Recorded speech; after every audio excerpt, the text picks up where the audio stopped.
हाय हाय। सो अब हम एपीएच का लेक्चर 2 कर रहे हैं। लेक्चर 2 में हम एपीएच में हमने जाना क्या होता है, प्लेसेंटा प्रीविया, प्लेसेंट और अब रप्शियो प्लेसेंटा। ठीक है। तो जो हम ये करने जा रहे हैं इसमें हम क्या क्या करेंगे, हम मैनेजमेंट ऑफ प्लेसेंटा प्रीविया, मान लो प्लेसेंटा प्रीविया है उसको कैसे मैनेज करते हैं। अब मान लो कोई केस है, patient with vaginal bleeding at T3 third trimester में कोई केस आया। ठीक है। तो क्या करना है, स्टार्ट करना है रिससिटेशन। ठीक है। रिससिटेशन मतलब भाई ब्लीडिंग होती जा रही है, अब उसको हमें रोकना है ना। क्या करना है, 2 लार्ज आईवी कैनुला, लार्ज पुल आईवी कैनुला लगाना है। 14 से 16 के फ्लो ज्यादा होता है इस वजह से लगा रहे हैं। इन्वेस्टिगेशन, एबीओ ब्लड ग्रुपिंग कर रही है, आरएच करना है, ईटी बीटी और सीटी। मैंने आपको बताया था कि प्लेसेंटा प्रीविया है तो उसमें डीआईसी का रिस्क होता है। Right right. तो एवीओ करना है, आरएच करना है ताकि हम ब्लड ट्रांसफ्यूज करवाएं, और ये क्या है, कोआगुलेशन प्रोफाइल, ताकि हम रूल आउट कर दें डीआईसी तो नहीं है। आईवी फ्लूइड में क्रिस्टलॉइड देने, arrange blood for transfusion, blood arrange करना है ट्रांसफ्यूजन के लिए, और पेशेंट को कैथेटराइज करना है। यहाँ यूरिन बैग डाल देंगे हम, यूरिन बैग। एबीसी मेंटेन करना है, एयरवे, ब्रीदिंग एंड सर्कुलेशन, और ऑक्सीजन देनी है अगर रिक्वायर्ड हो। तो आपने एक तरीके से रिससिटेट कर दिया पेशेंट और स्टेबलाइज कर दिया। अब क्या करना है, वाइटल्स मॉनिटर करते रहना है ना, पेशेंट के वाइटल्स, विटल हार्ट साउंड और इवैल्यूएट फॉर डीआईसी। तीनों आपने ये चीज करी, क्या क्या, पेशेंट के वाइटल नोट करे, whittle heart sound and evaluate for DIC. अब तीन में से अगर एक भी गड़बड़ है तो क्या करना है, इमीडिएट सी सेक्शन करना है, इरिस्पेक्टिव ऑफ डायग्नोसिस। इंपॉर्टेंट ये है इमीडिएट, है ना, सी सेक्शन। और एक भी अगर गड़बड़ दिखा, ठीक है, अगर आपके ऑल 3 पैरामीटर्स जो है वो नॉर्मल है, बेस्ड ऑन हिस्ट्री एंड पर abdominal एग्जामिनेशन। मैंने आपको बताया था प्लेसेंटा प्रीविया और अब्रप्शन में कैसे डिफरेंशिएट करते हैं। ठीक है। पर abdominal में क्या मिलेगा, यूट्रस इसमें टेंडर होगा, इसमें नॉन टेंडर होगा, इस तरीके से मतलब मैंने बताया था। तो अब आपको क्या करा है ना, ऑल 3 पैरामीटर नॉर्मल है और आपने हिस्ट्री और एग्जामिनेशन भी ले लिया है। तो क्या करेंगे, ट्रांस abdominal अल्ट्रासाउंड करेंगे। ठीक है, ये एक स्क्रीनिंग अल्ट्रासाउंड होगा। ठीक है। अगर placenta placenta in upper uterine segment, ठीक है, प्लेसेंटा ऊपर है, तो पहली बात तो प्लेसेंटा प्रीविया नहीं है, और इसमें रेट्रो प्लेसेंटल क्लॉट्स है, यहाँ क्लॉट्स बन रहे हैं। ठीक है। इसको जेलो साइन पॉजिटिव मतलब शिमरिंग ऑफ प्लेसेंटल मूवमेंट, है ना, shimmering of placenta on movement, मतलब ये प्लेसेंटा जैसे जैसे मूवमेंट हो रही है बच्चे की, मदर की, तो ये हिल रहा है, इसका मतलब ये डिटैच्ड है, तो इसका मतलब अब्रप्शियो है। Placenta in lower uterine segment, suspect क्या करेंगे आप, सीधा प्लेसेंटा प्रीविया करेंगे, और इसमें क्या करना है, पर वजाइनल एग्जामिनेशन नहीं करना, है ना। आपने टीएएस करा, प्लेसेंटा प्रीविया दिखा आपको कहाँ पे, आपका लोअर यूट्राइन सेगमेंट पे, तो आप क्या करेंगे, टीवीएस करेंगे, जो कि है investigation of choice.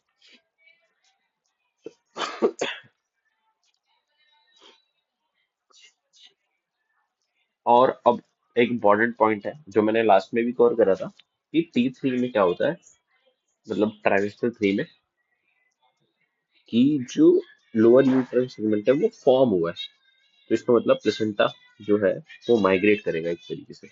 Placenta located and lower uterine segment and T1 और T2 without any history of bleeding per vagina, in 80 to 90% cases placental migration हो जाती है, इतने सिंपल है।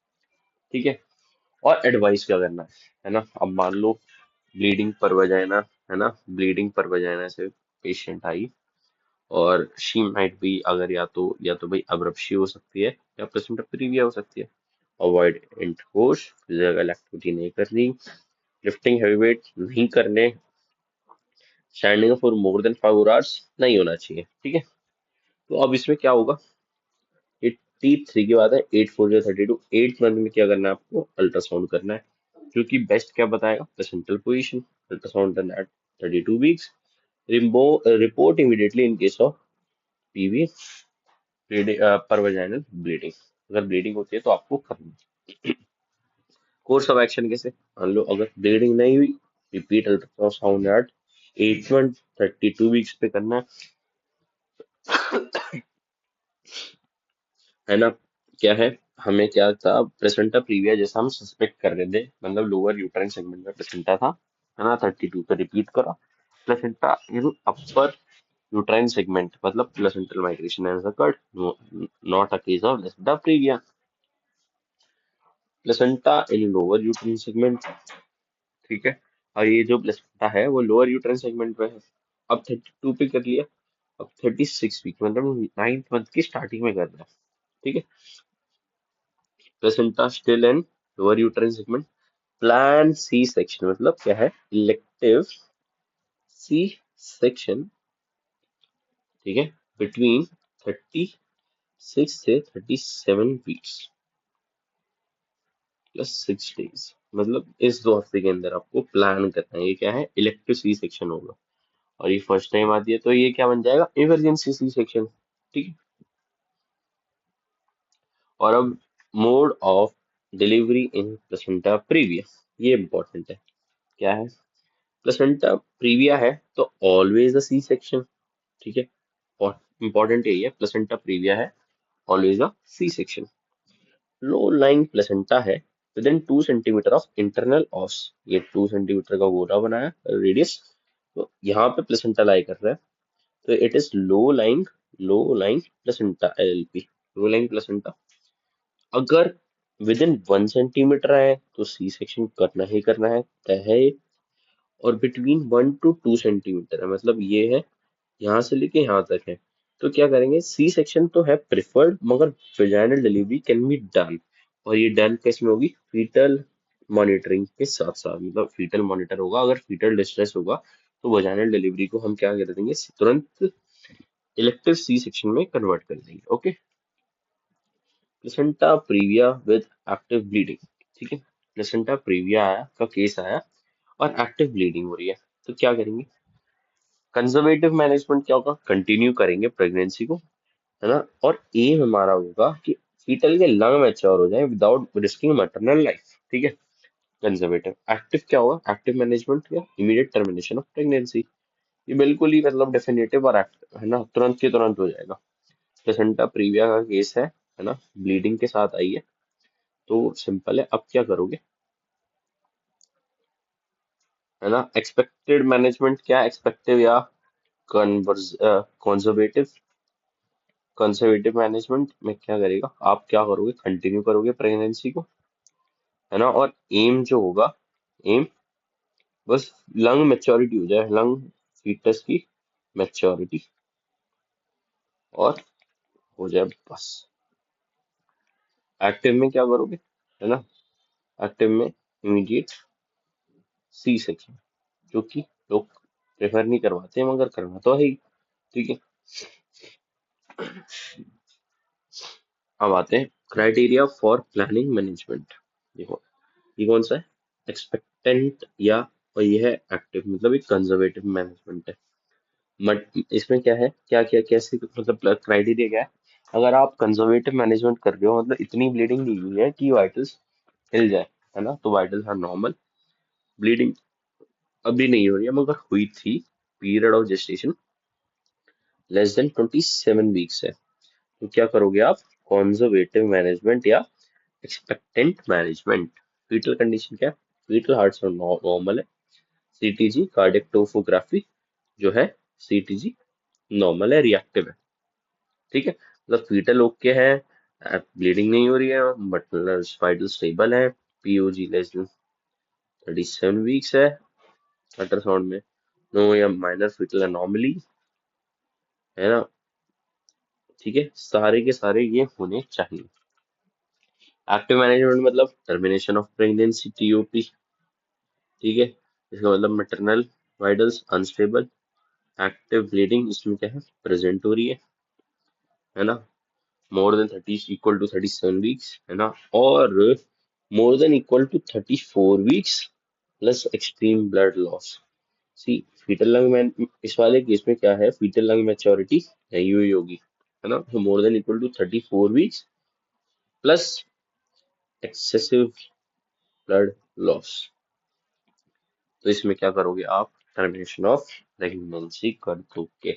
ओके, या more than equal to 37 week में termination of pregnancy. ठीक है, फीटल डिस्ट्रेस है इसमें, on CTG, cross congenital anomaly of fetus. In any of the following condition, we go for termination of pregnancy. अब expected management क्या है, expected management इसको क्या कहते हैं, मैकॉफी या जॉनसन्स रेजिमेंट। ठीक है, क्या क्या कहते हैं, एक्सपेक्टेड मैनेजमेंट, है ना, conservative management, Macafee management, Macafee and Johnson's regiment. Admit कर ली पेशेंट आपने, लेस देन 37 वीक्स वाली कंडीशन है, पेशेंट ठीक है।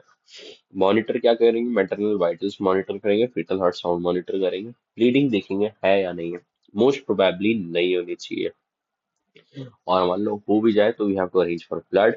अगर RH नेगेटिव है ना, RH नेगेटिव है तो एंटी डी आपको अरेंज करना ही करना है, अदरवाइज क्या हो जाएगा, RH इनकम्पैटिबिलिटी। इंजेक्शन दे रहे हैं लंग मैच्योरिटी के लिए, dexamethasone. If POG less than 34 weeks, मतलब बहुत छोटा है, मतलब अभी लंग मैच्योर नहीं हुए हैं, तो मतलब इसमें आपको डेक्सा तो देना ही देना है, प्लस टोकोलिटिक्स देने हैं। ठीक है, if POG if POG less than 32 weeks, है ना, अब 32 वीक्स है, तो इसमें क्या है, इसमें मदर के प्लेसेंटा प्रीविया जो है उसका एक रिस्क फैक्टर था PIH।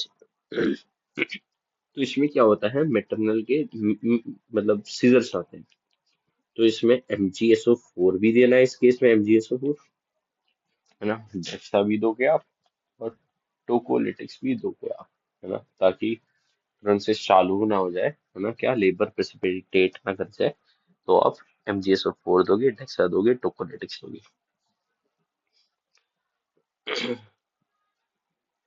C in all cases of placenta previa, all cases, है ना, ये स्टेटमेंट देगा, all cases of placenta previa are placenta accreta unless proven otherwise. ठीक है, यस ये राइट स्टेटमेंट है।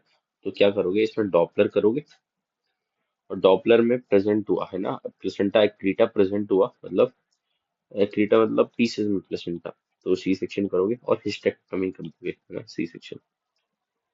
और ये जो हमने मैकॉफी, है ना, और भाई जॉनसन जो रेजिमेंट है, इसमें क्या करेंगे, इसका एम क्या है, लेस देन 34 पे क्या कर रहे हैं, डेक्सा दे रहे थे, है ना, टोकोलिटिक्स दे रहे थे, एम है इसका 37 वीक्स पे हम कंटिन्यू करें प्रेगनेंसी, और उसके बाद हम इलेक्टिव सी सेक्शन कर दो। ठीक है, मैनेजमेंट ऑफ अब्रप्शु प्लेसेंटा। पेशेंट इस बार ब्लीडिंग के नहीं साथ नहीं आई, इस बार पेशेंट सीधा लेबर पेन के साथ आई है। ठीक है, तो इसमें 3 4 कंडीशन बनती है। पहला इमरजेंसी कंडीशन।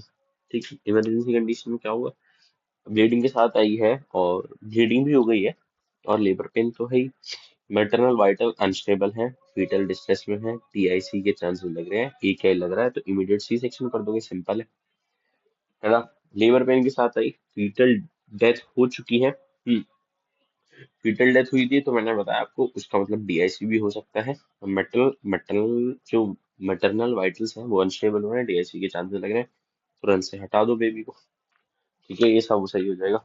अब फीटल डेथ हो चुकी है ना, मैटरनल वाइटल स्टेबल है, कोई DIC नहीं है, वजाइनल डिलीवरी कर दो। ठीक है, अब नॉन इमरजेंसी कंडीशन है, लेबर पेन के साथ आई है, कोई ब्लीडिंग नहीं हो रही, और मैटरनल के जो वाइटल्स हैं स्टेबल है, normal fetal heart sound perceived है। अब let's see, less than 34 weeks है, मतलब फीटल लंग मैच्योरिटी नहीं होगी, तो क्या करेंगे, कंजर्वेटिव मैनेजमेंट करेंगे।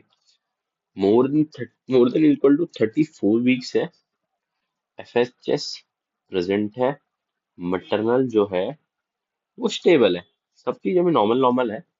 तो है ना, आप क्या कर सकते हो, फीटल लंग मैच्योरिटी हो गई होगी, लेबर इंड्यूस करा दो, वजाइनल डिलीवरी कर दो, क्योंकि लेबर पेन तो प्रेजेंट ही है ना। तो सीधा सीधा आप प्रेफर करेंगे vaginal delivery rather than C section. अब आते हैं डीआईसी, है ना। और डीआईसी एक सही मतलब टॉपिक है। डीआईसी क्या है? डीआईसी सिंपल है, DIC is disseminated intravascular coagulation.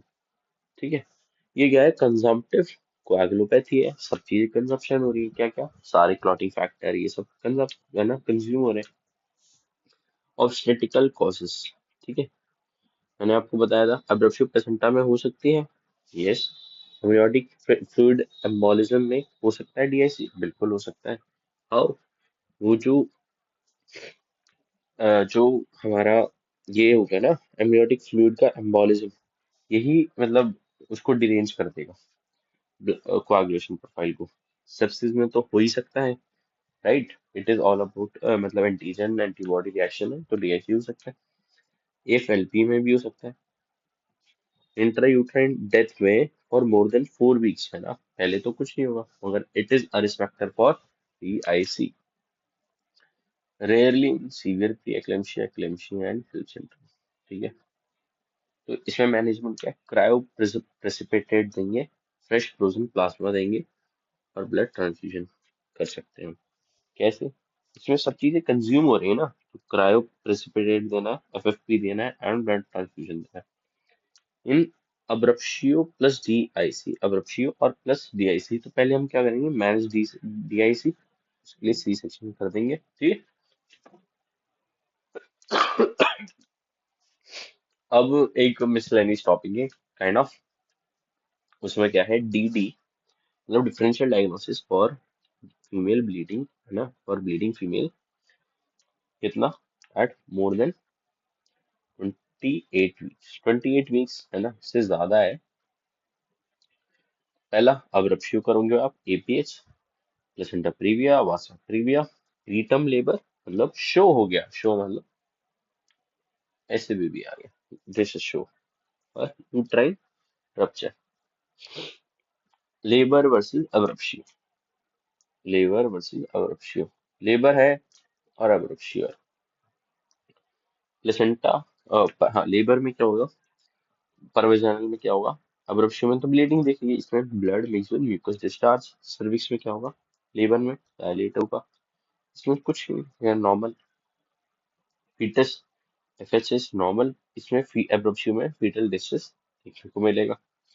और अगर ये दोनों आपको समझ में नहीं आ रहा कि भाई ये जो इसमें पेन एब्डोमेन होगा, इसमें पेन एब्डोमेन होगा, है ना, तो आप कंफ्यूज हो सकते हो, तो डाउटफुल है, तो क्या करो? ARM, artificial rupture of membrane. Artificial rupture of membrane अगर एब्रप्शियो में करते हो, तो इसमें क्या होगा? पुरानी ब्लीडिंग होगी, तो लाइक डार्क रेड कलर, है ना, और accelerate the process of labour, और ब्लीडिंग तुरंत से बाहर आ जाएगी। ठीक है, क्या क्या? लाइकर जो होगा डार्क कलर होगा, accelerate the process of labour, और ब्लीडिंग हो जाएगी तुरंत से बाहर। तो अब या तो एब्रप्शी हो सकता है या रप्चर्ड यूट्रस, तो दोनों में क्या होगा? पेन प्रेजेंट होगा और ब्लीडिंग प्रेजेंट होगी। तो अब क्या करोगे आप? अब सिंपल है, एब्रप्शियो में क्या होगा? हिस्ट्री ऑफ पीआईएच या ट्रॉमा होगी। रप्चर्ड यूट्रस मतलब स्कार खुल गया है ऐसा कुछ, इसकी वजह से प्रीवियस एलएससीएस की हिस्ट्री होगी, क्योंकि तो उनमें ब्लीडिंग प्रेजेंट है, पेन प्रेजेंट है। यूट्रस टेंडर प्लस रिजिड, इसमें यूट्रस का कॉन्टूर ही नहीं मिलेगा, राइट, ये जो है यूट्रस का कॉन्टूर है, ठीक है, यही गायब हो जाएगा अगर यूट्रस रप्चर हो गया। फंडल हाइट ज्यादा मिलेगी इसमें, क्योंकि ब्लड क्लॉटिंग प्रेजेंट है ना, रिट्रोपेलेसेंटल क्लॉट्स प्रेजेंट है। Fetal heart, fetal parts not palpable, इसमें क्या है? Fetal parts felt superiorly, fetal head can be felt because of fetal station of fetus. अब यूट्रस ही कैरी नहीं कर पा रहा, तो फीटल स्टेशन की क्या बात हुई है, गायब चलेगा सब कुछ।